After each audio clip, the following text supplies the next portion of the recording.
Good morning po sa inyo lahat. Isa pang muli yugto na ating daily Bible blessings.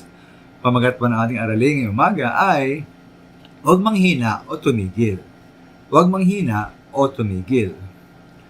Ang aklat po ng mga gawa, Book of Acts mula chapter 13 hanggang chapter 28, kapitulo 13 hanggang kapitulo 28 ng mga gawa, ukol po sa pagkatawag utos kay Pablo magbahagi ng ebanghelyo sa iba't ibang lugar. Bilang may turing po na finish line sa kapitulo 28, siya po ay nakarating sa Jerusalem at nangaral sa mga Hudyo na naroon.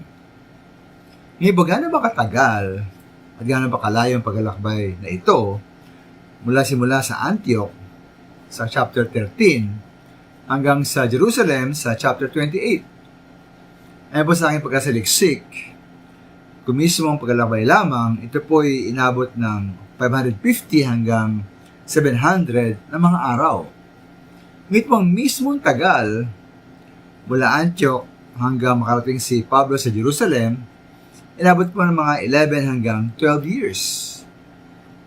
Ang dami na po ng kilometro o layo na kabuuan nilakbay po ni Pablo ay mga 13,500 hanggang 15,000 with kumulang na kilometro, with kumulang 30 round trips ng Manila at Baguio.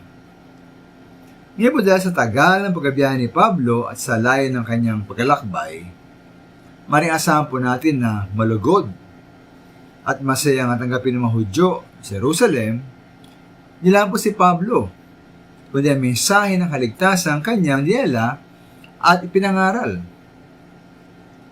Ngayon po, ayon sa mga gawa 2023, maghapon si Pablo nagpaliwanag at nagpartoo sa mga Hudyo sa Jerusalem, ukol po sa karya ng Diyos sa magitan ng kautusan ni Moises, asulat po ng mga propeta. Sinika po ni Pablong papaniwalain sila sa ating Panginoong Yesus.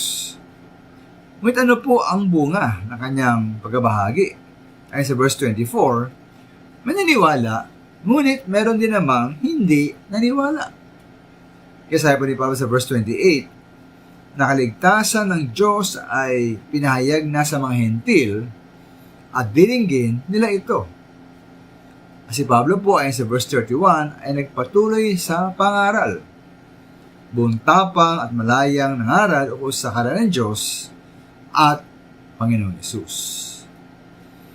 Yung nanawa po ay huwag tayong manghina, huwag tayong tumigil. Sa kabila ng mga hirap natin at sakripisyo, patuloy pa rin nating ibahagi ang ebanghelyong nagliligtas. Maraming salamat po.